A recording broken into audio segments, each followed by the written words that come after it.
السلام عليكم ورحمة الله وبركاته. طلاب أولى ثانوي في جمهورية مصر العربية، معاكم البارون عمرو جمال، مدرس التاريخ للثانوية العامة.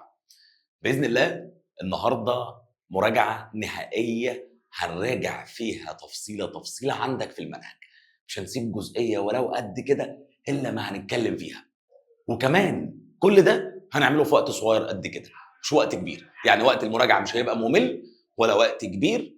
ده رقم 2. كمان سيب لك الفايل اللي انا شغال منه ده، انا شغال من فايلين بوسترين كده، هتقدر تذاكر منهم المنهج كامل في ورقتين. فاللي احنا هنعمله النهارده هو كالاتي: انت لو ما فتحتش المنهج من اول السنه هتاخد فكره عامه ونظره على المنهج كله في وقت صغير مش وقت كبير. كمان هسيب لك الفايلات اللي انا شغال فيها دي في الوصف او في الديسكربشن ايا كان عندك بالعربي او بالانجلش تحت الفيديو. كمان هيبقى فيه لينك، يعني غير لينك التحميل ده في لينك كمان لامتحان تطبيقي شبيه للامتحان اللي بيجي لك بالظبط. الامتحان ده هتمتحنه والنتيجه بتاعته هتظهر مباشره. هتمتحنه فين؟ على منصه البارون عمرو جمال. فباذن الله مراجعه النهارده هي مراجعه مهمه قوي قوي قوي قوي قوي. لو انت حتى ما فتحتش المنهج من اول السنه هتخرج من المراجعه دي وانت فاهم كل تفصيله موجوده عندك في المنهج.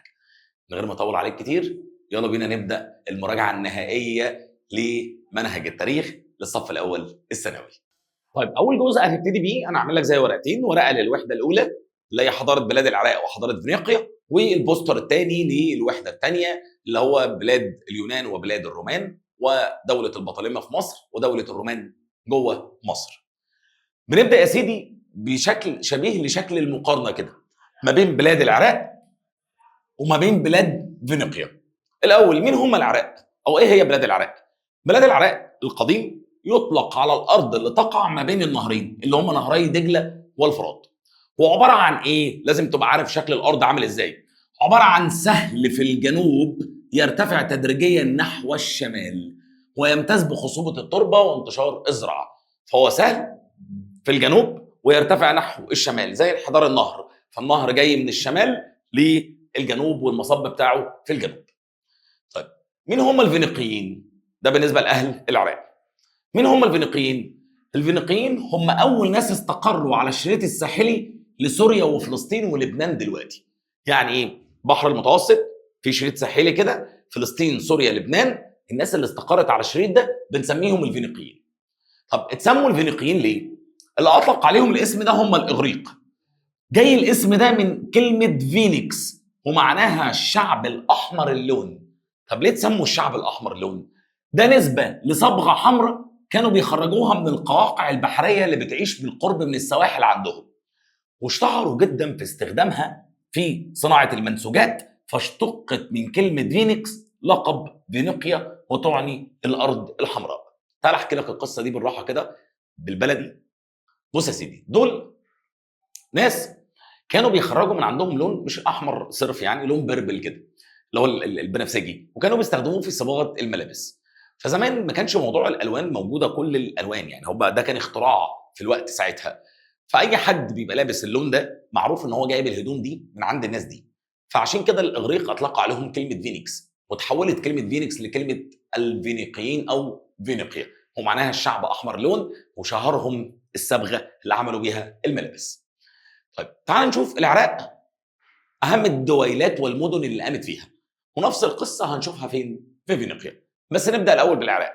عندي رقم واحد اول دوله اسمهم السومريون، ودول اول ناس سكنت في بلاد العراق.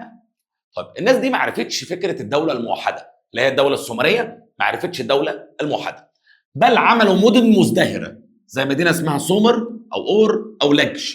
المدن دي كانت مدن مستقله مزدهره، فكانوا زي دويلات مستقله، تمتعوا بالاستقرار والامن، ولكنهم عملوا حروب ضد بعض. ولما عملوا حروب ضد بعض وحاولوا يسيطروا على بعض سقطت الدوله السومريه. طب تاني دوله ظهرت في العراق اسمها الدوله الاكاديه، ودي مميزه ليه بقى؟ لان دول جم من شبه الجزيره العربيه، تحديدا من الجنوب، من شبه الجزيره العربيه او من الجنوب. جنوب العراق هي شبه الجزيره العربيه، واستقروا فين؟ في وسط العراق. فجم من شبه الجزيره العربيه واستقروا في وسط العراق في ظل حكم السومريون اللي قدر ملكهم سرجون الاول اللي هو الملك من الدوله الاكاديه ان هو يوحد بلاد العراق كله لاول مره في مملكه متحده، وخلاها عاصمتها مدينه اسمها اكاد. طيب مميز في ايه يا عم سرجون الاول ده؟ الراجل ده مميز في ان هو شبيه لمينا كده في مصر، قدر يوحد بلاد العراق تحت حكمه. وبعد وفاته تولى الحكم 4 حكام اقوياء، ثم ضعفت وانهارت الدوله السومريه وقامت مكانها دوله بابل القديمه اللي هي ثالث دوله معايا، وهي الدوله البابليه. طب اتسمت ليه الدوله البابليه؟ اطلق عليها الاسم ده. تعال نجيب لون اسود عشان ما نفضلش بقى نغير في الالوان. انا نسيت والله بجيب اللون منين. ممكن نعمل كده كده كده. لا، لون كان من مش مشكله. طب خلينا باللون ده دلوقتي. طيب اطلق على الدوله البابليه دي الاسم ده نسبه لعاصمتهم اللي هي بابل، واشهر ملوكهم اسمه حمورابي. وخليك فاكر الجمله دي، امتدت دولته لحد البحر المتوسط، يعني من العراق لحد شريط البحر الايه المتوسط. طب اهم اعمال الملك حمورابي ده كانت ايه؟ قدر ان هو يعيد اعمار مدينه بابل ويوسعها، بنى معبد للاله مردوخ، واصدر مجموعه من القوانين، ودي اهم حاجه بالنسبه له، تعرف باسم قوانين حمورابي، وعباره عن 282 ماده اتعملت على حجر صلب فوقيه صوره ليه وهو بيتلقى القوانين من اله الحكمه والعداله اللي هو اله الشمس او شمس زي ما انت عايز تقوله قول. طب بعد الدوله البابليه القديمه ظهرت الدوله الاشوريه، والاشوريين كمان زي الاكاديين هاجروا من شبه الجزيره العربيه، ولكنهم استقروا في شمال العراق مش في وسط العراق، وخدوا من مدينه اسمها اشور عاصمه ليهم.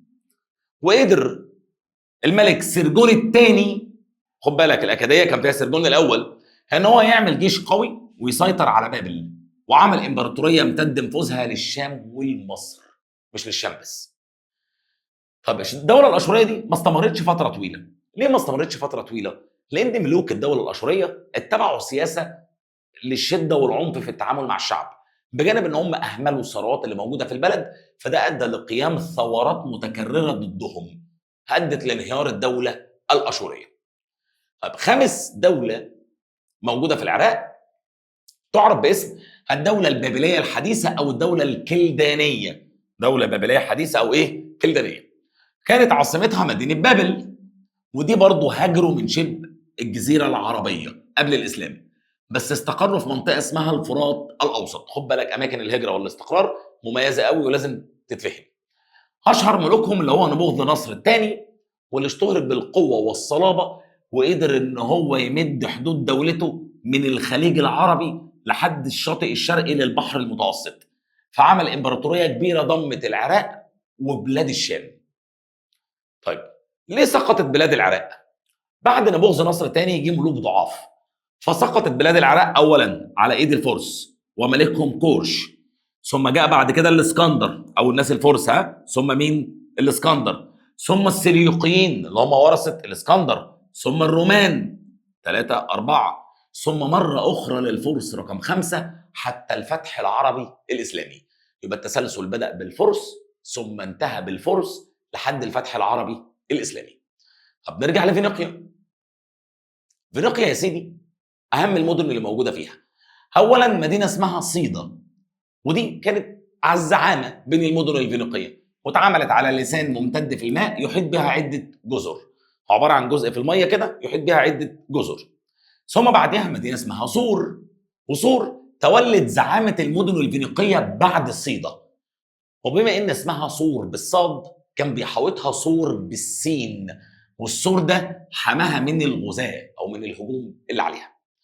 جوبيل ودي ثالث مدينه، ودي مميزه جدا في الامتحانات، كانت من اقدم المدن الفينيقيه واكثرها علاقه بمصر، لان اتوجد في مدينه جوبيل دي العديد من التماثيل المصريه القديمه اللي عليها اسماء فراعنه مصريين. طب دي قصه العلاقه بمصر.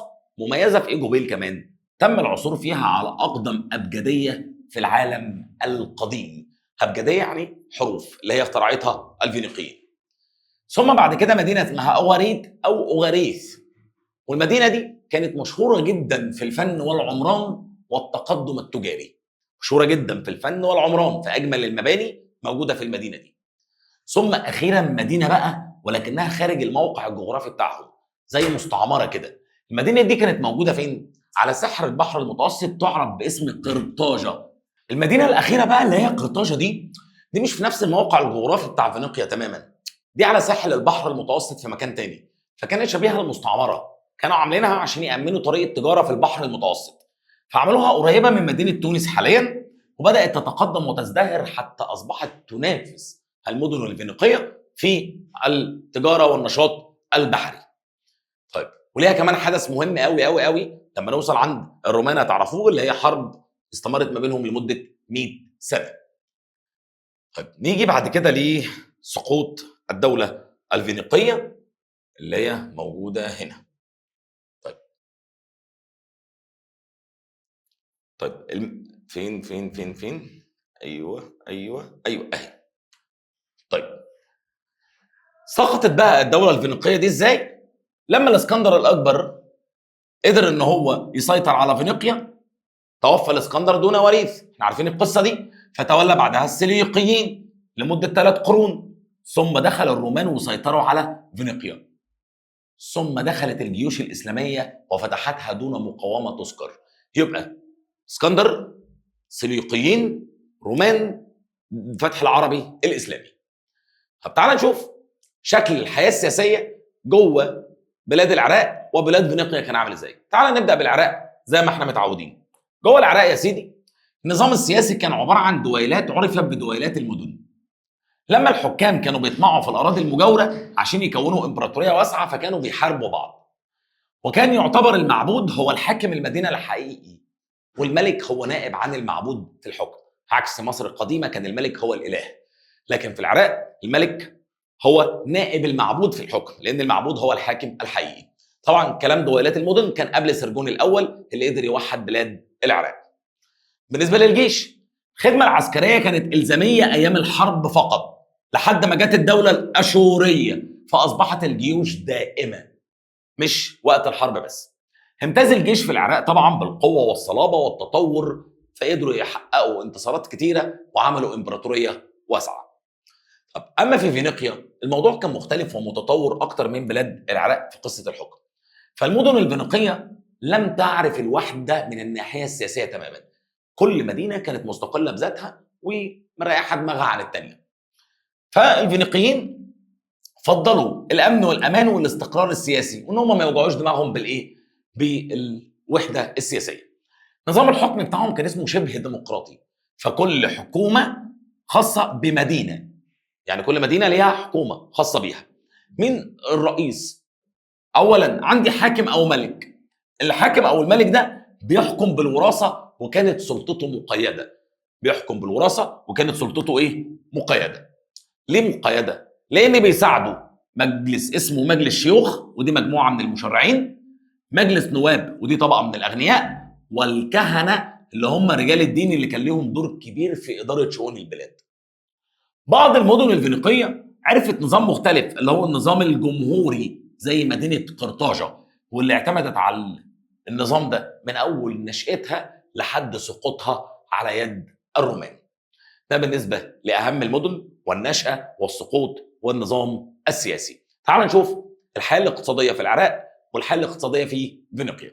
اولا في الحياه الاقتصاديه عندي الزراعه. بالنسبه للزراعه، العراق القديم عرفوا الزراعه منذ القدم، لان عندهم نهرين في توافر انهار وتربه خصبه زي دجله والفرات، واهم المحاصيل زرعوا حبوب زي قمح وشعير وخضروات وفاكهه. حته ملكيه الارض دي مميزه لانها مختلفه عن مصر. ليه بقى؟ ملكيه الارض في العراق كانت للافراد عكس الوضع اللي كان في مصر القديمه، في مصر القديمه كانت الملكيه للفرعون. طب بالنسبه لفينيقيا، اهتم الفينيقيين بزراعه الارض المتاحه ليهم، فاستغلوا المساحات اللي ينفع يزرعوها، لان فينيقيا ما فيهاش مساحات كبيره للزراعه مش زي بلاد العراق ولا مصر. فعملوا ايه بقى؟ اهتموا بزراعه الحبوب والاشجار زي النخيل والعنب، وادخلوا الرمان لشمال افريقيا، بل كمان وربوا الابقار والاغنام والماعز، واشتغلوا في الصيد وعملوا زراعه مدرجات عشان يستغلوا اكبر مساحه من الارض. طيب، جزء التواصل احنا كده نزلنا على الصفحه الثانيه. دايما الشاشه دي بتخدعني، تروح منزلاني على الصفحه اللي انا مش عايزها. ممكن نطلع فوق معلش يعني. كده انا قفلت. قفلت. يا نهار ابيض، جيبها بقى ازاي؟ اهو كده ماشي. ممكن نطلع فوق بقى. عايز اطلع فوق. ايوه كده. طيب ده بالنسبه لجزء الزراعه. تعال نشوف الجزء الخاص بالصناعه. طب في حاجه تحت زراعه؟ الحياه السياسيه والعسكريه، الحياه الاقتصاديه. تمام، يبقى احنا كده ماشيين صح. طيب نشوف الجزء بتاع الصناعه ثم الجزء بتاع التجاره. الصناعه الاول اللي هي موجوده فين؟ في بلاد العراق. بلاد العراق ازدهرت فيها العديد من الصناعات، ولكن الصناعات العاديه، يعني مش هنقول حاجه مختلفه، زي الادوات الزراعيه والاسلحه والمنسوجات والحلي والحداده كده يعني. اما الفينيقيين كانوا مختلفين بقى في الصناعه، فتفوقوا في بعض الصناعات اللي لازم تحفظها وتميزها، زي الغزل والنسيج. وقلنا كانوا مشهورين فيها ليه؟ هي والثياب. ليه؟ لان عندهم اللون الاحمر او الصبغه الحمراء اللي بيطلعوها من القواقع. عندهم صناعات زجاجيه اللي عرفوها من مصر وبقوا شطار جدا فيها.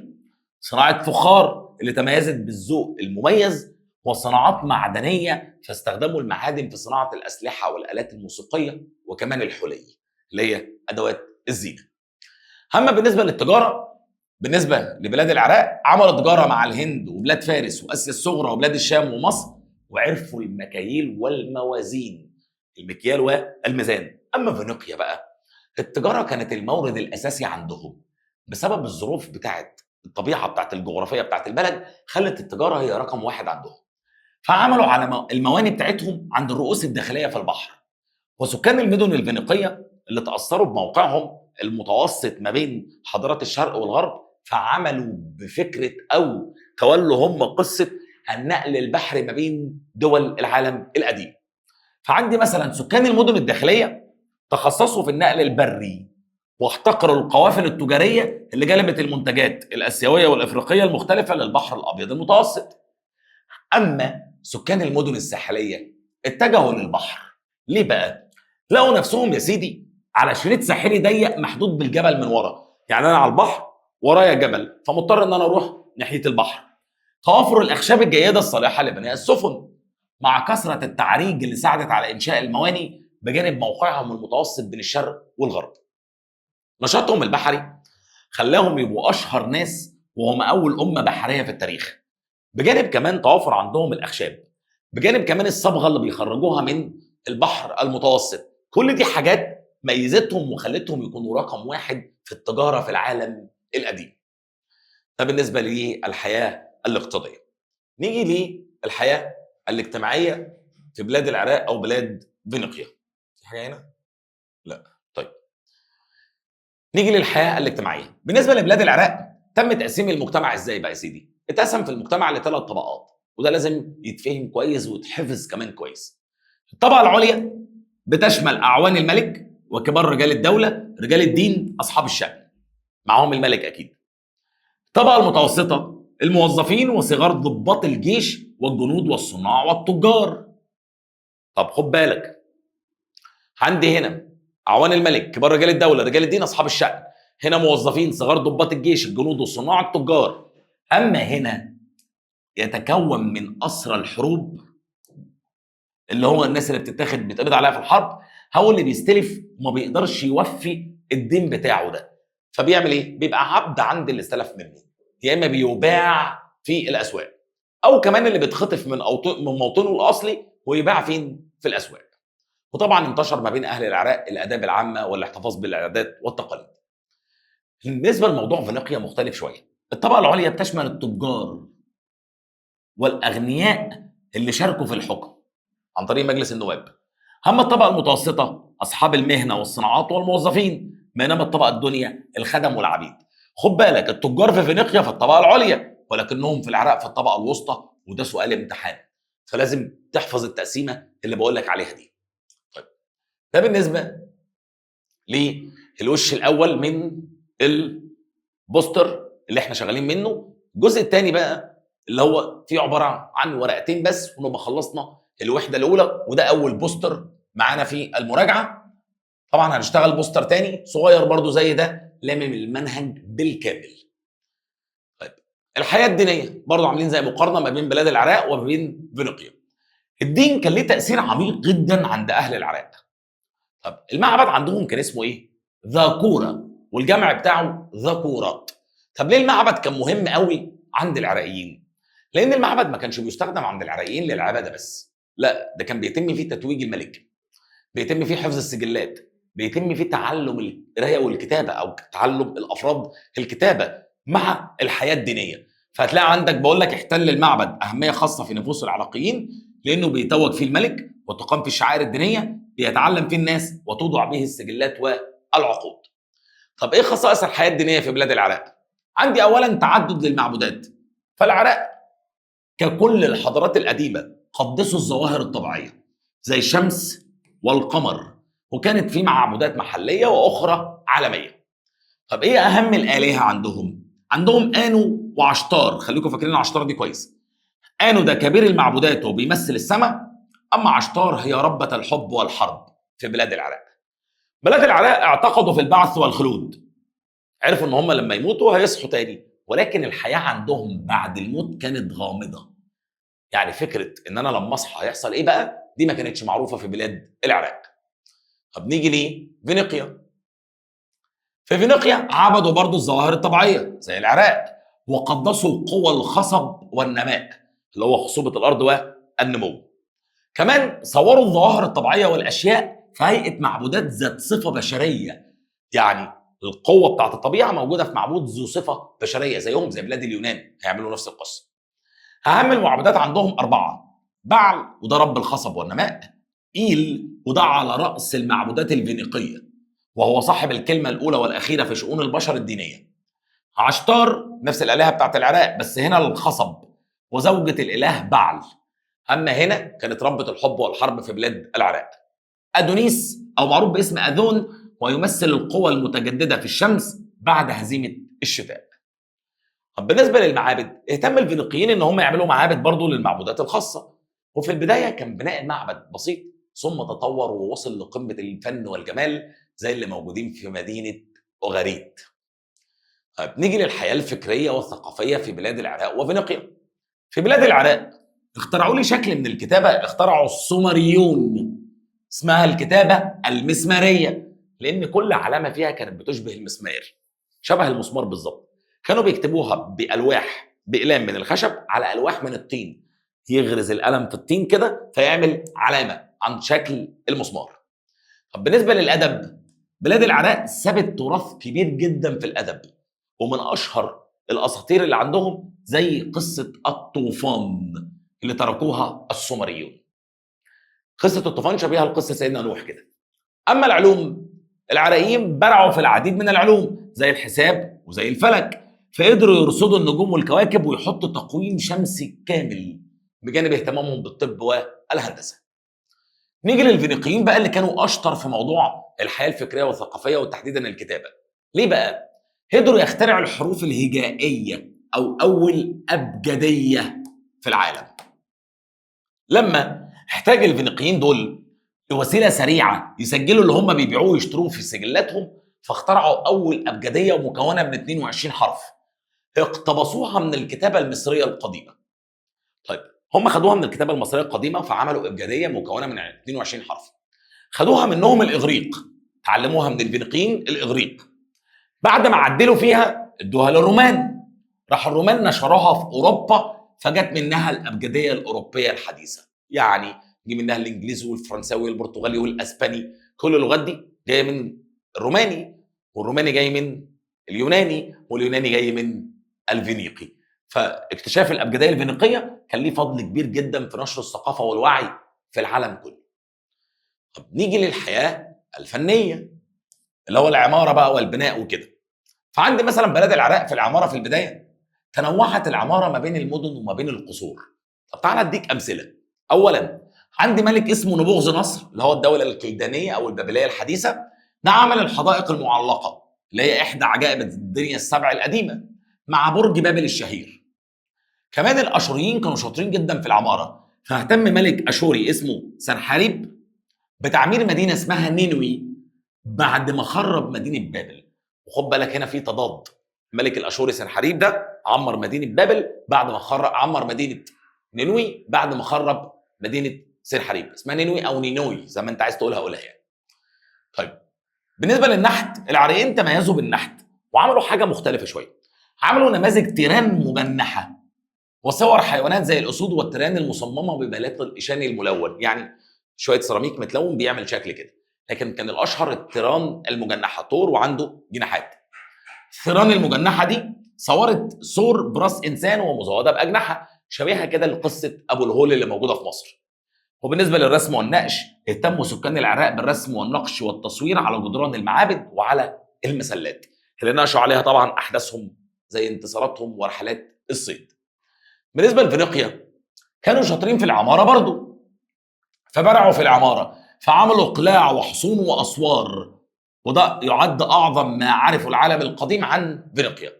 فعملوا قصور فخمه وجميله، وقلت اي مباني هتبقى موجوده في مدينه اوغريد، فلقينا قصر ضخم الاعمده بتاعته زينت بالفضه في مدينه اوغريد. كمان المعابد بتدل البقايا بتاعتها على ان المهندسين الفينيقيين كانوا شاطرين جدا في القصه دي. طب بالنسبه للفنون والنقش، نقش الفينيقيين برضو على التوابيت، ووصلوا لدرجه كبيره جدا من الشطاره في فن الصياغه، اللي هو عملوا عقود وخواتم واقراط واساور من الذهب والفضه والاحجار الثمينه. الصياغه اللي هي صناعه زي المجوهرات او الحلي. طيب نيجي بعد كده التواصل بتاع العراق وفينيقيا مع مصر. اول تواصل كان تواصل في المجال الاقتصادي. عندي اولا مع بلاد العراق كان في علاقات تجاريه بيننا وبين العراق. تم العثور على 4 اختام، عددهم 4 دول، اسطوانيه الشكل، موجوده في مدينه اسمها جرزه بمحافظه الجيزه، تمام، وفي مدينه اسمها نجع الدير بمحافظه سوهاج، وتنتمي لحضارتي الورقاء وجنبة نصر الثاني. يعني ايه؟ لقينا اختام تعود للعراق موجوده جوه مصر، وده معناه ان كان في تواصل اقتصادي ما بيننا وما بين العراق. بالنسبه لفينيقيا، مصر فتحت اسواق لبيع منتجاتها من فينيقيا. كمان الملك سنفرو ارسل بعثه في الدوله القديمه من 40 سفينه لاستيراد خشب الارز اللي استخدمناه في مقابر الملوك وصناعه السفن. حجر باليرمو اشار للفكره بتاعت الملك سنفرو وازاي استوردنا من الدوله القديمه. زادت علاقتنا اكتر خلال الدوله الحديثه واتطورت لاقصى مراحلها في العصر المتاخر في عهد الملك نيكاو او نخاو الثاني، اللي استعان ببحاره من فينيقيا للدوران حول افريقيا، ورحله استمرت 3 سنين وتم اكتشاف فيها طريق زي طريق راس رجاء الصالح. طب نيجي للتواصل الديني مع مصر. اولا بلاد العراق، تاثرت بلاد العراق بمعتقدات المصريين، فبقى عندهم فكره البعث والخلود او الحياه بعد الموت واخدينها من مصر، بجانب ان احنا كمصر انتقلت عندنا عباده عشتار في زمن الملك رمسيس الثاني. اما الفينيقيين بقى تاثروا برضو بافكار المصريين برضو بفكره البعث والخلود، فبداوا يتبعوا نفس عادات الدفن بتاعتنا اللي هو بيضعوا الحاجه مع المتوفي. كمان صور الفينيقيين الكفاح بين الخير والشر في قصه الاله بعل، شبيهه بالظبط لقصه ايزيس واوزوريس وست المصريه، اللي هو الصراع ما بين اله الشر واله الخير. نيجي للتواصل الثقافي والفني بين مصر والعراق وبين مصر وفينيقيا.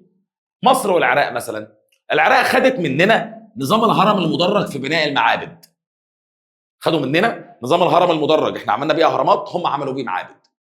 اما احنا خدنا منهم ايه؟ خدنا فن رسم الحيوانات المجنحه واستخدام الاختام زي الختم الفرعوني للملك حور محب في الاسره 19. طيب فينيقيا خدت مننا ايه؟ مدينه جوبيل عندهم كانت تعتبر منطقه مصريه، ساكن فيها تجار مصريين كتير نشروا الثقافه المصريه هناك، والدليل على كده ان احنا لقينا تماثيل كتير عليها اسماء فراعنه موجوده في المدينه دي. كمان الحكام في المدينه دي كانوا بيكتبوا اسمائهم بالهيروغليفيه المصريه، وخدوا لهم شعار ذات طابع مصري، يعني لما كان واحد فيهم بيختار شعار كان بيختاره بشكل مصري. وتم العثور كمان في بيروت على تمثال صغير لابو الهول وعدد من المسلات. طب اخيرا او اخر نوع هو التواصل السياسي والعسكري، وهنا عندي تواصل مع فينيقيا سياسيا وعسكريا، في تواصل صغير مع العراق اللي هي في الفتره بتاعه الدوله الاشوريه. طيب المصريين قاموا بالعديد من الحملات العسكريه لسوريا ولبنان عشان يسيطروا عليها. ليه؟ مش استغلالها، لانها تعتبر خط الدفاع الاول بالنسبه لمصر، لان احنا لو خرجنا من شبه جزيره سيناء هبقى على طول في فينيقيا او في سوريا ولبنان. فقدر الملوك ان هم يعملوا هناك القلاع والحصون ويخضعوا فينيقيا للسيطره المصريه عشان تبقى خط دفاع اول لينا، مش عشان خاطر يستغلوها. ومن اشهر الملوك اللي عملوا كده كان تحتمس الثالث، لما قدر في معركه مجده ان هو يقضي على اعدائه، وضاع النفوذ المصري في فتره اثناء الدوله الحديثه في عهد الملك اخناتون، لانه كان مركز على نشر الدعوه الدينيه، مش مركز على السيطره المصريه. الا ان الملك رمسيس الثاني قدر ان هو يرجع النفوذ بتاعه تاني بعد ما انتصر في معركه قادش على الحيثيين، وعقد معاهم معاهده سلام هي الاولى في التاريخ. ده كده تفاصيل الوحده الاولى كلها قدرنا نلمها بفضل الله في ورقه واحده هتنزلها وهتقعد تذاكرها وانت بتتفرج معايا على الفيديو. الورقه الثانيه هنبقى لامين فيها الوحده الثانيه، وبفضل الله مفيش حاجه هتقف قدامنا، لا الفيديو هيكون طويل وممل ولا الكلام اللي بيلم المنهج كله هيكون كتير عليك. يلا بينا نشتغل الوحده الثانيه.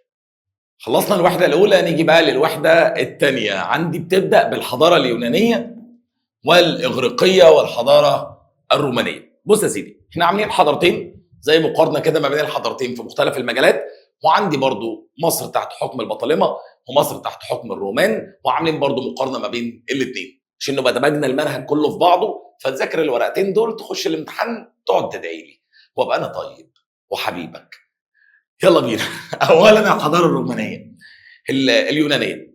الموقع الجغرافي بتاع بلاد اليونان ساعد على التواصل مع حضارات الشرق القديم كلها. ليه بقى؟ لان اليونان كانت في بحر المتوسط قريبه من الحضارات القديمه كلها زي فينيقيا، بلاد العراق، مصر. وكانت جزيرتين كريت وقبرص اللي في النص ما بين، يعني مثلا لو افترضنا ان ده كده المكان، هنا اليونان، هنا كريت وقبرص، هنا الحضارات القديمه. فالتواصل كان بيبقى في معبر في النص اهو. فكريت وقبرص اللي نشأت فيهم اقدم الحضارات في المنطقه عباره عن معبر عشان خاطر تنقل الحضاره لبلاد اليونان اللي هم الاغريق. وبدات اليونان تعمل حضاره كبيره من اقدم الحضارات. طيب، اليونان دي توحدت على ايد مقدونيا اللي سيطرت على بلاد اليونان، لان نشأت حروب ما بين اثينا وسبارتا عرفت باسم حروب البايلوبونيز. دي ادت لضعف في المدن اليونانيه كلها، لان اثينا وسبارتا فضلوا يحاربوا ببعض. فجه فيليب الثاني او فيليب المقدوني قدر يفرض حكمه بالقوه، وبعد وفاته تولى الاسكندر الاكبر اللي كان صاحب حلم العالم وطن واحد، وبدا يسيطر على دول العالم القديم. طيب، اسباب سقوطها ايه؟ دخلت روما في حروب مع مقدونيا انتهت بتدخلها في شؤون اليونان، وتحولت مقدونيا الى ولايه رومانيه، من بعدها بلاد اليونان لولايه رومانيه. يبقى كده اتكلمنا على النشأة وعلى السقوط. طب تعال نشوف نشأة روما وسقوط روما. روما اتأسست بعد ما دخلت في حروب مع جيرانها في شبه الجزيرة الإيطالية. دي أول حروب. تاني حروب، دخلت في حروب لمدة 100 سنة اتعرفت باسم الحروب البونية ما بينها وما بين قرطاجة، وانتهت بسيطرتها على قرطاجة، سيطرت على شمال غرب أفريقيا. ثم دخلت في حروب جديدة مع مقدونيا اللي لسه متكلمين عليها هنا، وانتهت بتحويلها لليونان ومقدونيا لولايات رومانية. ثم دخلت في حروب مع الشرق واستطاعت تمد نفوذها لسوريا، ومن بعد سوريا مصر، وسيطرت على دولة البطالمة وأسقطتها. وبسقوط سوريا ومصر أصبح البحر المتوسط كله تحت إيد الرومان، وأصبح العالم القديم كله تحت إيد الرومان. طب أسباب السقوط بتاعتها بقى، اتقسمت الأول لإمبراطوريتين، لجزئين. جزء شرقي وعاصمته القسطنطينية وعرف باسم الدولة البيزنطية، وده سقط على إيد محمد الفاتح اللي هو سلطان عثماني سنة 1453. والجزء الغربي عاصمته روما وسقط على ايد البربر في سنة 476 ميلاديا، فبالتالي سقطت اخر حضارات العالم القديم. طيب، اهم الحضارات اللي كانت موجودة في بلاد اليونان، عندي حضارة جزيرة كريت والمعروفة باسم الحضارة المنيوية، لان كل ملك فيها كان بياخد لقب مينوس، ومينوس تعني فرعون، زي فرعون كده، تمام؟ ودي اتأثرت بالحضارة المصرية القديمة بشكل كبير. عندي حضارة سبارتا واللي نشأت باندماج مجموعة من القرى، وكانت بتقوم على النظام العسكري الصارم اللي هو انضمام الشاب للجيش من سن 20 لسن 60، وده أثر عليها في مجالاتها كلها. أما حضارة أثينا اللي تعرفت بنظامها الديمقراطي وكانت معمولة جوه إقليم اسمه أتيكا، وتميزت بالتنوع الجغرافي، ده أثر عليها برضو في اختلاف السكان وأنشطتهم الاجتماعية. طيب الحياه السياسيه في بلاد اليونان كانت عامله ازاي؟ عندي سبارتا الاول ثم اثينا. سبارتا زي ما اتفقنا نظام عسكري صارم من خلاله قدرت تسيطر على بلاد الاغريق ل 200 سنه لحد ما سقطت على يد المقدونيين. نظام الحكم فيها تكون من مين؟ عندي الملكان، مجلس الشيوخ، الجمعيه الشعبيه، الرقباء الشعبيون، الجيش. كل واحد فيهم كان ليه دور معين. يعني الملكان بيحكموا من او بيتم اختيارهم من اكبر اسرتين في المدينه، مجلس الشيوخ مجموعه من المشرعين، والجمعيه الشعبيه والرقباء الشعبيون. الجمعيه الشعبيه بتجتمع لمناقشه الامور الخاصه بالشعب، الرقباء الشعبيون اللي هم بيراقبوا الشعب وليهم اوامر اداريه، والجيش اللي هو محور الحياه. هم اثينا في البدايه بدات بالنظام الملكي ثم الارستقراطي ثم النظام الديمقراطي.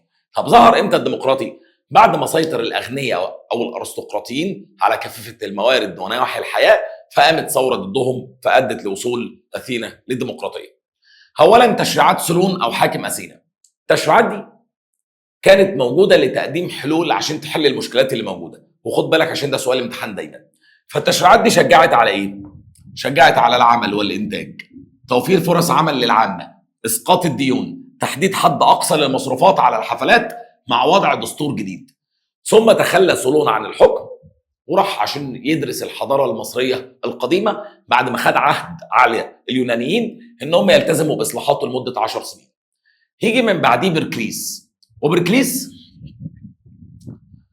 راجل من الناس المحترمه، يعني اللي كان من اسره كبيره ولكنه يعني ما كانش مهتم، يعني مش ما كانش مهتم، هو من اسره كبيره ومن الاغنياء ولكنه انضم للعامه، فما كانش مهتم بحياه الطرف، فانضم للعامه رغم من انه من اسره غنيه وعمل اصلاحات مختلفه.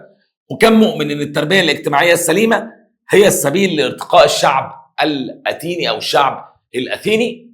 على الرغم من الاصلاحات دي الا ان الديمقراطيه في اثينا ما كانتش كامله، وده سؤال امتحان. ليه الديمقراطيه ما كانتش كامله؟ لان كان ليها عيوب وليها مميزات. عيوبها ان هي خلت الحقوق الانتخابيه والتشريعيه للاحرار فقط، لا يجوز للعبيد المشاركه فيها ولا الاجانب. كمان حرمت النساء من ممارسه الحقوق السياسيه والتشريعيه. طيب مميزاتها ايه؟ اتاحت حريه الفكر بقى والابداع، فده خلى اثينا تتفوق في الفنون والعلوم المختلفه في مختلف المجالات، فاصبحت هي رائده في المجال بتاع العلوم او الفنون. اختار لون جديد بقى زي مثلا ده. خلاص شكرا. نيجي للحياه السياسيه في الحضاره الرومانيه. ده كان بالنسبه لاثينا او بالنسبه لليونان. تعال نشوف روما. اولا النظام الملكي، ملك، مجلس شيوخ، جمعيه احياء، وده النظام الملكي اللي بدات بيه روما. ثم اتجهت للنظام الجمهوري لان الارستقراطيون قرروا ان هم ياخدوا من الملك سلطاته ويوزعوها عليهم، فاسقطوا النظام الملكي واعلنوا النظام الجمهوري. والنظام ده قام بعد ثوره على ملك اسمه تاركويونس. بيقولوا ان الملك ده خرج عن يعني التقاليد بتاعت الشعب الروماني وما التزمش بيها. والنظام ده كان بيتكون من القنصلان، مجلس الشيوخ، جمعيه القبائل، النقباء العامه، هم الاربعه دول بس. ثم بقى الديمقراطيه في روما كان شكلها عامل ازاي اثناء العصر الجمهوري. على الرغم من العصر الجمهوري ده يعني ادى حقوق مساويه للاشراف وللناس العاديه، الا ان الناس العاديه كانت دايما بتختار الاشراف في المناصب الكبيره. ليه بيختاروا الاشراف في المناصب الكبيره؟ لان هم شايفين ان دايما الناس الاغنياء دول او الناس العاليه اللي في الدوله مش هتبقى مهتمه بان هي تسرق الدوله، لكن هتبقى مهتمه ان هي تطور الدوله. فبالتالي الجمهوريه في روما كانت منظر بس، ما كانش جمهوريه حقيقيه، في الواقع كان نظام ارستقراطي. اما النظام الامبراطوري بقى، روما خلال السنوات الاخيره من العصر الجمهوري حصل فيها تحول للعصر الامبراطوري، بدايه من عهد القائد اوكتافيوس اللي هو اغسطس، اللي مجلس الشيوخ اداله لقب اغسطس. لان اوكتافيوس ده عمل ايه؟ قدر ان هو ينهي الانقسامات بين القاده العسكريين، يرجع الامن تاني في الامبراطوريه الرومانيه ويحافظ على املاكها ويحقق العداله الاجتماعيه. طب بالنسبه للحياه الاقتصاديه عند الاثنين، بالنسبه لليونان اولا الزراعه. اليونانيون شايفين ان الاراضي عندهم السهليه اللي هي تبلغ 20% فقط من المساحه لازم تتزرع ولازم نستغلها كلها، فاستغلوها كلها وبداوا يقسموا الاراضي لقطاعات كبيرة وأراضي للأفراد وأراضي للمراعي، واهتموا بتربية الحيوانات. بالنسبة للصناعة كانوا شاطرين جدا اليونانيون في صناعة السفن بسبب طبيعة البلاد، وصناعة الزيتون والنبيذ والأواني الفخارية.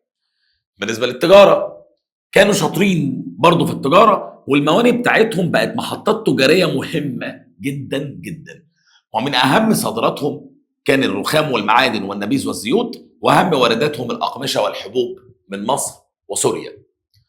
طيب بالنسبة لروما، الحضارة الرومانية كانت الزراعة فيها عاملة إزاي؟ الزراعة كانت أساس حياة الرومان، وكانت الملكية الفردية في روما موجودة من أقدم العصور، ولكن الطبقة الأرستقراطية امتلكت مساحات واسعة جدا من الأراضي في روما، والأغلبية اشتغلوا عندهم. أهم المحاصيل كان القمح والزيتون وكروم العنب والفاكهة والبقول، وأهم الحيوانات زي بقى الخنازير والأبقار والأغنام وكده. ومصر كانت بتمثل مصدر دائم للقمح للإمبراطورية الرومانية. طب بالنسبة للصناعة، أولا التعدين، استخدموا المناجم لاستخراج المعادن المختلفة عشان يصنعوا بقى النقود، المجوهرات، الأسلحة. كمان المحاجر اللي وفرت لهم الأحجار المختلفة، والفخار اللي روما عملت مصانع لصناعته، بجانب صناعات أخرى زي النسيج والصباغة وصناعة الطوب والنجارة. بالنسبة للنشاط التجاري في الإمبراطورية الرومانية، الإدارة المركزية في روما سيطرت في الداخل والخارج. فعملوا إيه؟ بسبب قوة الأسطول بتاعهم قدروا يأمنوا التجارة البحرية أو الملاحة البحرية، ويفتحوا أسواق جديدة في أفريقيا وأسبانيا، ويدوا فرصة كمان لقرطاجة لممارسة النشاط التجاري بتاعهم من جديد. فأصبح البحر المتوسط عبارة عن بحر داخلي بيوصل ما بين الولايات الرومانية. بالنسبة للنقود، عملوا عملات خاصة بيهم لتسهيل المعاملات. طيب تعال نشوف الحياة الاجتماعية. انت ليه طلعت؟ ليه؟ ايوه، الحياة الاجتماعية في الحضارة الرومانية. عندي أولا طبقة الأشراف، وتليها طبقة التجار والحرفيين، ثم طبقة العامة والمزارعين، ثم طبقة العبيد. دول الأربع طبقات اللي كانوا موجودين في المجتمع. طب تعال نشوف الحياة الدينية عند اليونان وعند الحضارة الرومانية. هتلاقي كل مجال أنا جايب لك فيه الاثنين.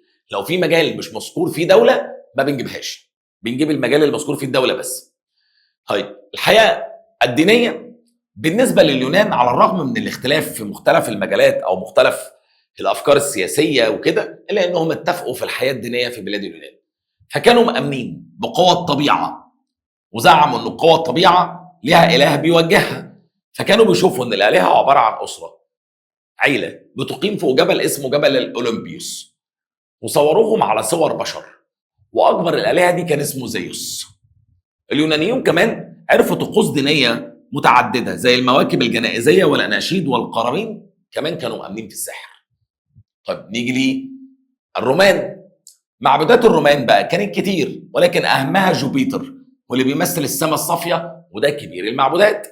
كمان اتعلموا من مصر القديمة عبادة الأباطرة، واللي ظهرت في عهد الإمبراطور أغسطس ومن بعده تريبيوس، وسقطت طبعا العبادة بعد انتشار المسيحية. الكهنة بالنسبة لروما ما كانوش طبقة مميزة، ولا كان الكاهن بيحتاج تدريب خاص عشان يبقى كاهن، وده يدل على مدى ارتباط الدين بالدولة في الحضارة الرومانية.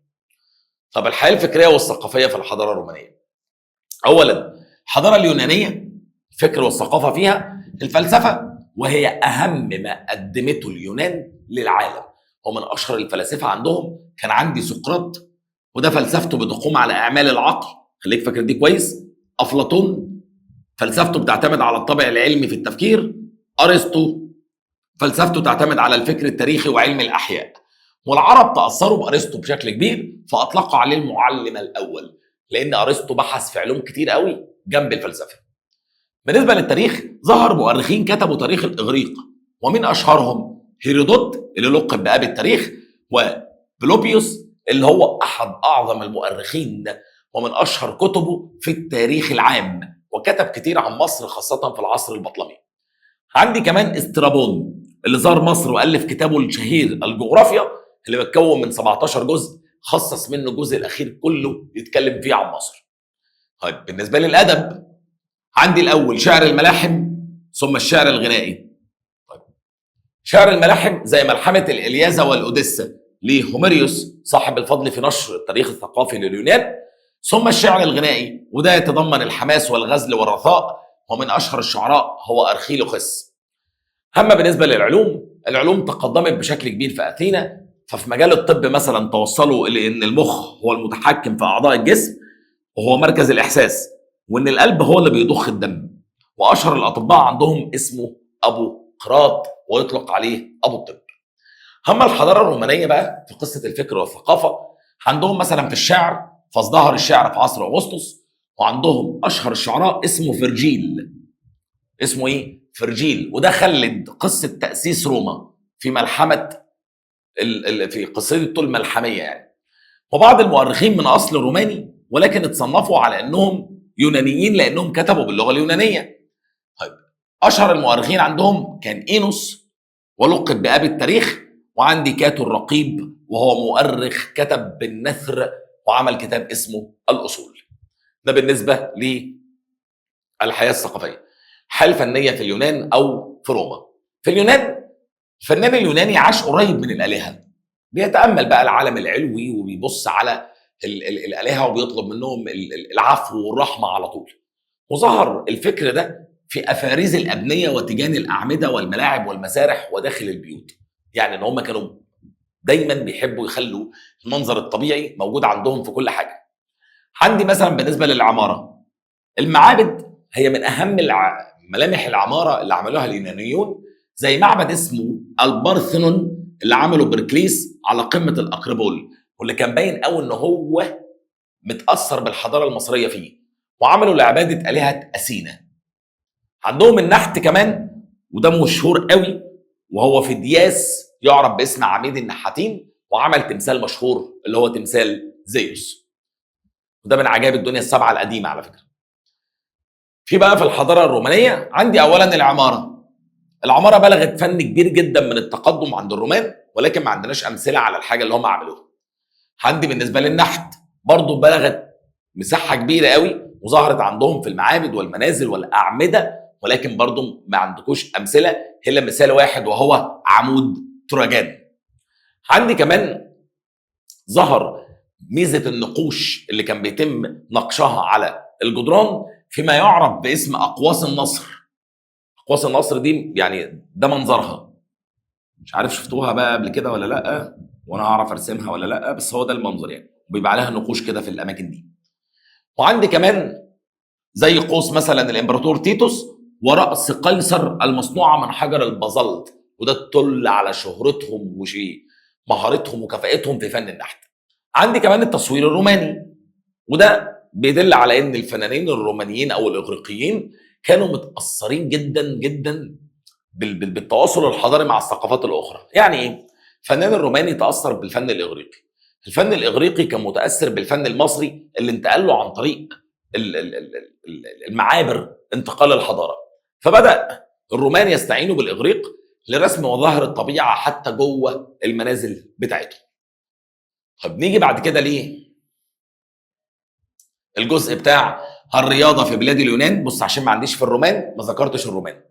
الرياضه عملوا طبعا مباريات رياضيه تعرف باسم الالعاب الاولمبيه في مدينه اسمها اولمبيا، واتعملت من زمان من سنه 776 قبل الميلاد اول دوره، وفضلت تقام لمده تزيد عن ال1000 سنه لحد ما اوقفها احد اباطره الرومان، ورجعت تاني في القرن قبل الماضي، وبيشارك فيها كل دول العالم حاليا.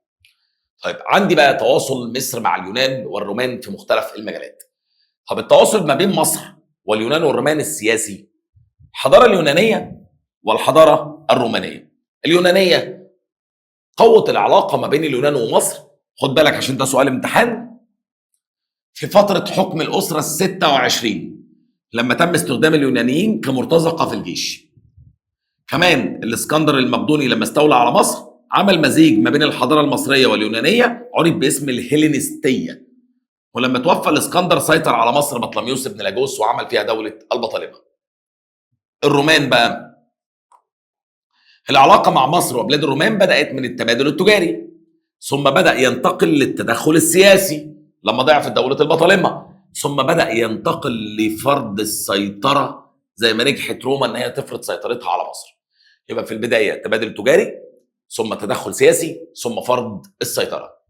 طب التواصل الاقتصادي، في تواصل ما بين مصر والحضاره اليونانيه لما جم بعض اليونانيين لمصر في العصر المتاخر واشتغلوا بالتجاره واسسوا مدينه ليهم اللي هي مدينه نقراطيس. كمان الفنانون والصناع اليونانيون ارتقت بيهم صناعه الزجاج جوه مصر. واثناء حكم البطالمه قاموا بانشاء مناره الاسكندريه لارشاد السفن وادخال وسائل ري حديثه زي الساقيه. التواصل الديني عند الحضاره اليونانيه او الحضاره الرومانيه. الاول عند الحضاره اليونانيه الاغريق تاثروا بينا وانتقلت ليهم عباده الالهه ايزيس. وحرص الاسكندر كمان على احترام العادات والتقاليد المصريه وقدم المعبودات، قدم القرابين للمعبودات المصريه زي ما قدم للاله امون في واحد سيوه، وكمان اتخذ رمز الاله امون اللي هو قرني الكبش المقدس كرمز ليه. كمان الملك بطليموس الثالث صور نفسه هو وزوجته على واجهه معبد الكرنك في الاقصر بالزي الفرعوني.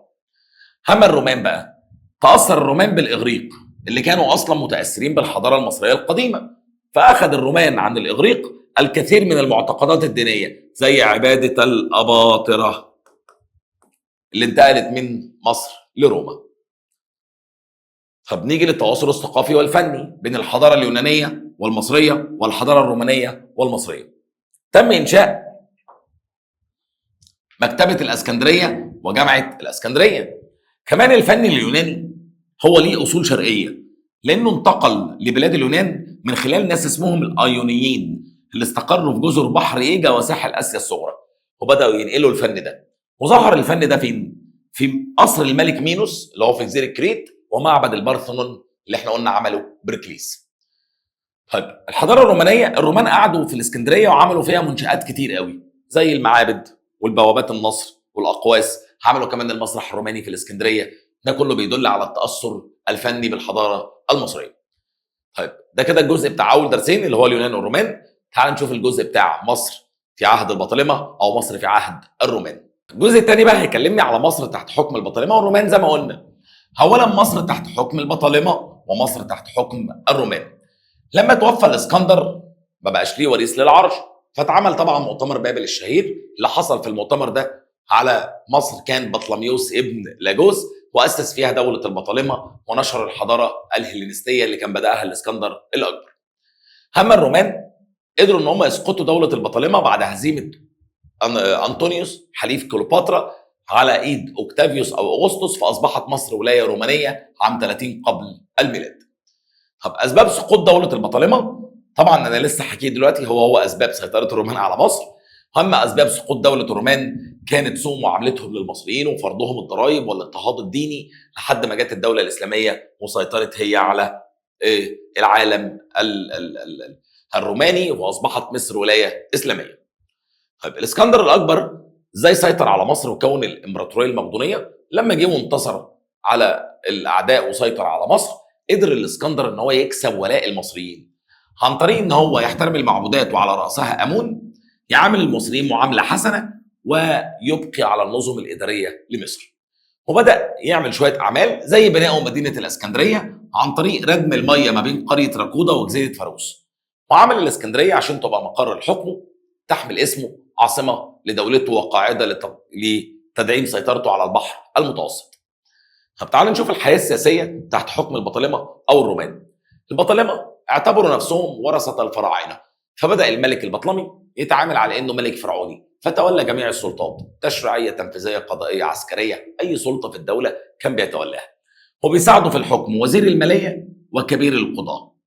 اما الرومان النظام السياسي في روما كان بيقول ان اي ولايه لازم يتولاها قنصل سابق، ولكن مصر بسبب اهميتها لاوكتافيوس او اغسطس عمل ايه؟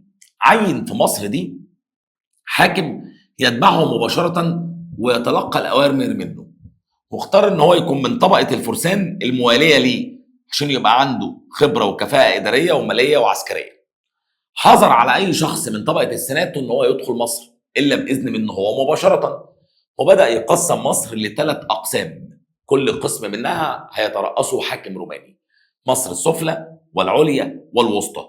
العليا اللي هي القسم الجنوبي اللي هو الوجه القبلي، والسفلى اللي هو الوجه البحري، والوسطى اللي هو الجزء اللي في النص ما بين الاثنين.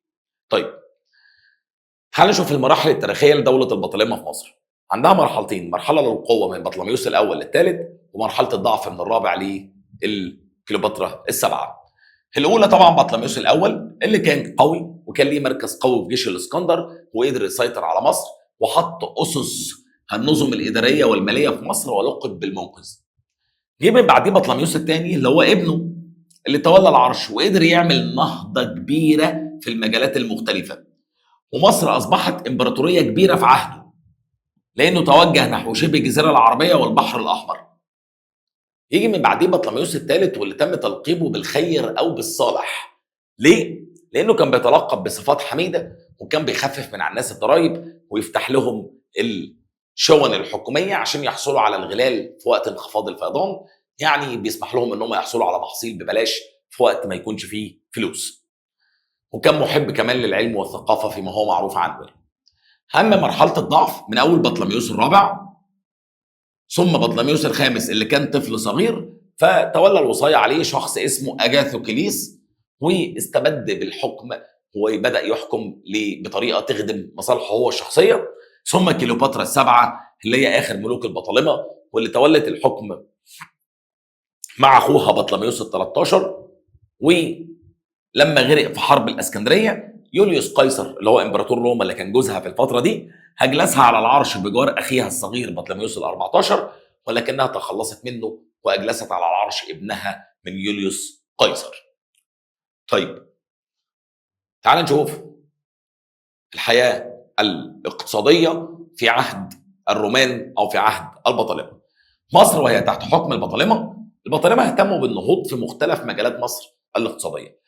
فعندي مثلا في الزراعه اصلحوا الري، ادخلوا وسائل ري حديثه زي الساقيه والطنبور، اصلحوا اراضي، اتبعوا نظام الدوره الزراعيه، اهتموا بزراعه المحاصيل الاساسيه والخضروات والفواكه، وكمان قسموا ملكيه الاراضي ل5 انواع. عندي اولا اراضي الملك، ثم الاراضي المقدسه. اراضي الملك دي طبعا اللي ورثها الملك البطلمي عن الملك الفرعوني. عندي بعد كده الاراضي المقدسه اللي هو جزء مخصص للكهنه والتاني للمعابد. اراضي الاقطاعات العسكريه والهبات، واراضي المدن زي نقراطيس والاسكندريه وبطلميس. طيب بالنسبه للزراعه في عهد الرومان اهتموا بحفر ترع جديده وضبط ميه النيل وعملوا محاصيل مختلفه زي الفواكه والخضروات. اما الصناعه بقى في عهد البطالمه احتكروا الصناعه. يعني احتكروا يعني كانوا بيشرفوا على الصناعه من الف لليه، كل حرفه كانوا بيشرفوا عليها وكل حاجه كانت بتمشي عن طريق الدوله. عشان كده الصناعه اتطورت قوي في عهد البطالمه، زي صناعه الزيوت والفخار والزجاج والتعدين وقطع الاحجار والمنسوجات والجلود والورق طبعا من نبات البردي. اما بالنسبه للصناعه عند الرومان اللي هم اهتموا بالصناعه واللي اتقنها المصريين القدماء وطوروها، فعملوا ورق البردي والنسيج من الكتان، الصناعات الزجاجيه والخشبيه والاواني الفخاريه والادوات المنزليه والمعادن والزيوت والعطور. اما بالنسبه للتجاره اهتم البطالمه بالنواحي التجاريه، فعملوا موانئ على البحر الاحمر والمتوسط ومنارات لارشاد السفن. كمان عملوا نظام للجمارك وعملوا عمله لتسهيل التجاره. بالنسبه بقى للتجاره الداخليه، الدوله سيطرت على التجاره الداخليه وراقبه الاسواق. اما التجاره الخارجيه سيطرت عليها كمان وطهرت البحار، واصبحت الاسكندريه اكبر الموانئ في العالم القديم. طب مصر في عصر الرومان احتفظ الرومان بالتجاره الداخليه فسابوا المصريين يمارسوها بكل حريه. اما التجاره الخارجيه اشرفت عليها الدوله اشراف كامل، كان الرومان بيبعتوا مندوب معاهم مع كل سفينه، وحطوا نظام للضرائب في منتهى الدقه ما تعرفش في العالم القديم قبل كده، لدرجه ان هم اتبعوا نظام الاحصاء السكاني عشان يعرفوا السكان كام وشغلتهم ايه. ففرضوا على المصريين اكتر من 200 نوع ضريبه، وعملوا على الاهالي عمل الزامي ده خلى الناس تكره الحياه في عهد الرومان. الحياه الاجتماعيه بقى، اما البطالمه وهم مسيطرين على مصر حرصوا ان هم يظهروا قدام المصريين بمظهر الحكام الوطنيين، يعني ان هو ابن البلد، وفي نفس الوقت حافظ على التقاليد الاغريقيه بتاعته. وبدا يقسم المجتمع لطبقات، زي اول طبقه المقدونيون او اليونانيون اللي هم شجعوهم البطالمه عشان يسكنوا في مصر وادوهم الوظائف العليا واغدقوا عليهم بالمنح والهبات. ثم بعديهم يهود الاسكندريه اللي كانوا عباره عن جاليه كبيره وبيشتغلوا في التجاره والاعمال المصرفيه والاقراض، ثم بعديهم المصريين اللي هم اهل البلد والاغلبيه الساحقه، ولكن البطالمه كانوا بيعاملونا معامله تتسم بالتعالي، يعني بالبلدي كده بالتناكه. اما بقى الرومان اللي عملوا فضيحه معانا. اول طبقه كانت طبقه الرومان، ودي ليها كافه الامتيازات، ثم اغريق المدن الاربعه اللي هي بطلميس، نقراطيس، انطونيوبوليس، الاسكندريه. طبعا الاغريق دول تمتعوا ببعض الامتيازات، واهمها ان هم ما دفعوش ضريبه الراس اللي هي الجزيه. ثم بعد كده الاغريق في الريف المصري اللي كانوا بيشتغلوا او بينتشروا في عواصم الاقاليم وبيشتغلوا في التجاره والاعمال المصرفيه، ويتولوا هم المناصب الكبيره اللي في الريف. ثم اليهود، وكانوا جاليه كبيره في الاسكندريه ولهم حي مخصص اللي هو الخاص الحي الرابع، وكانوا اصحاب رؤوس اموال وبيشتغلوا في التجاره والبنوك والمرابحه. اما المصريين وكانوا على الله ان شاء الله وما لهمش اي حقوق، وبيفرض عليهم جميع الاعباء الضريبيه. طيب ما ينفعش طبعا كان اي حد يترقى من طبقه لطبقه الا بامر من الامبراطور نفسه. طب بالنسبه للحياه الدينيه عند البطالمه او عند الرومان، البطالمه اتسموا بالتسامح الديني، واظهروا احترامهم للالهه المصريه واعترفوا بيها وقدموا لها القرابين، وعملوا العديد من المعابد لعبادتها زي كمان ادفو وفيلة. كمان عملوا عباده جديده اللي هو مزيج ما بين العباده اليونانيه والمصريه، عرفت باسم عباده سيرابيس، او عباده سيرابيس، واتعمل لها معبد اسمه السيرابيون. كمان بطلميوس وهو داخل مصر جمع العديد من التماثيل الخاصه بالمصريين اللي كانوا استولوا عليها الفرس، ورجعها كمان للمعابد المصريه. وبدا البطالمه يصوروا نفسهم على واجهه المعابد بالزي الفرعوني زي ما كانوا الفراعنه بيعملوا. ربطوا كمان ما بين امون وزيوس، امون كبير الالهه المصريه وزيوس اليونانيه، وربطوا ما بين حورس والاله ابولو. كمان اصبحت عقيده او عباده الاله ازيس مشهوره جدا في بلاد اليونان، وزي ما قلت لكم عملوا عباده سيرابيس وعملوا لها معبد السيرابيوم في مدينه الاسكندريه. اما الرومان بقى اللي كانوا بيتسموا بالاضطهاد الديني، فمثلا الرومان استبدلوا عباده الملوك البطالمه بعباده الاباطره، فاعتبر المصريين الامبراطور هو الوريث الشرعي للفرعوني والبطلمي. ولكن في عهد الرومان في مصر ظهرت المسيحيه، واللي هي اكبر متغير ديني في القرون الثلاثه الاولى. لما اتولد المسيح عليه السلام في بيت لحم في فلسطين في عهد الامبراطور الروماني اغسطس، وبدا يدعو لمبادئ المسيحيه، فدخلت المسيحيه مصر على يد احد تلاميذه اللي هو القديس مرقس في منتصف القرن الاول الميلادي. فاقبل المصريين على اعتناقها في عهد الحاكم الروماني نيرون، لانهم شافوا ان هي فيها تساوي ما بين كل الناس في مختلف الطبقات، وان هي ما بتفرقش ما بين غني ولا فقير. طب الرومان كان موقفهم ايه من المسيحيه؟ عندي 4 عباطره: نيرون، دقلديانوس، دول تعذيب، قسطنطين، ثيودوسيوس، دول تسامح. يعني ايه؟ نيرون احرق اي حد انتمى للمسيحيه. دقلديانوس قتل ناس كتير قوي قوي قوي قوي، وحرق كتب مقدسه وحرق مسيحيين، فتعرف عصره بعصر الشهداء. كمان المسيحيين بداوا التقويم القبطي بالسنه اللي الراجل ده تولى فيها الحكم عشان يخلدوا ذكرى الشهداء، فدول قتلوا ناس كتير قوي. اما قسطنطين عمل مرسوم اسمه مرسوم ميلان للتسامح والاعتراف بالديانه المسيحيه. اما ثيودوسيوس عمل مرسوم بالغاء الوثنيه اصلا والاعتراف بالمسيحيه ديانه رسميه للدوله. نيجي بعد كده للحياه الفكريه والثقافيه.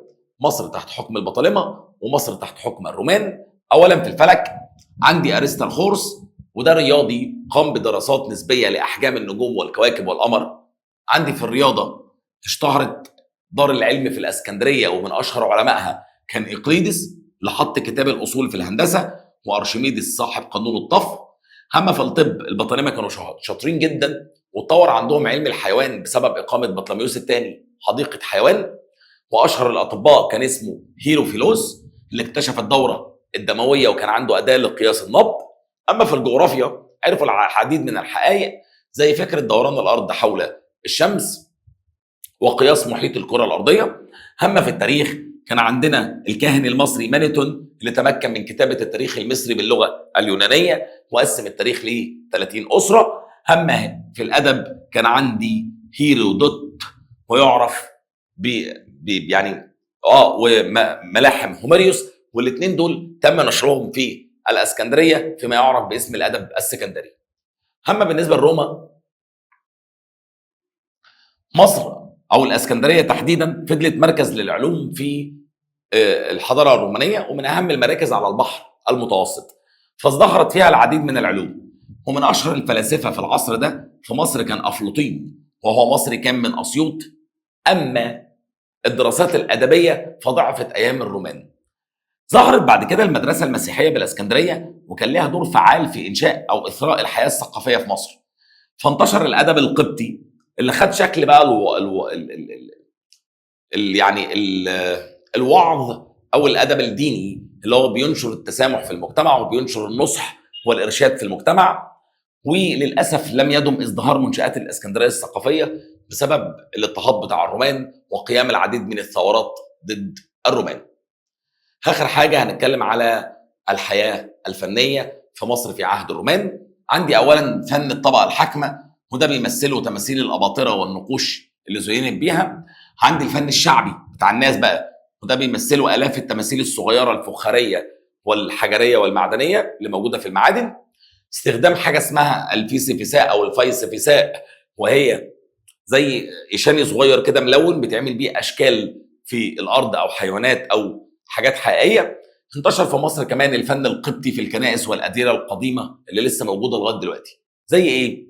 عند الكنيسه المعلقه، ودي موجوده في مصر القديمه. دير المحرق باسيوط، ومشهور باسم دير السيده العذراء. دير الانبا انطونيوس، وده يقع بالقرب من مدينه الزعفرانه. وعندي اديره وادي النطرون، وهي 4 اديره موجوده في القرب من الدلتا. وعندي المتحف القبطي ده جوه حصن بابليون، ويمتزج بالطابع القبطي الممزوج بالتقاليد المصريه والهلينستيه والبطلميه والاسلاميه. فعندي ميكس ديانات جوه المتحف القبطي. كده يا شباب نبقى احنا راجعنا على كل تفصيله موجوده عندك في المنهج. هتخش الامتحان لو انت اتفرجت على الفيديو كويس وذاكرت الورقتين دول كويس قوي قوي قوي، تخش الامتحان وانت معاك احداث المنهج كله. فاي سؤال هيجي لك على اي جزئيه هتبقى عارف الاجابه بتاعته. اشوفكم على خير ان شاء الله في فيديوهات تانية كتير، وفيديوهات تحضيريه لتانية ثانوي. كان معاكم البارون عمرو جمال مدرس التاريخ للثانويه العامه. بالتوفيق لكم ان شاء الله في الامتحان، واشوفكم كلكم بخير. سلام.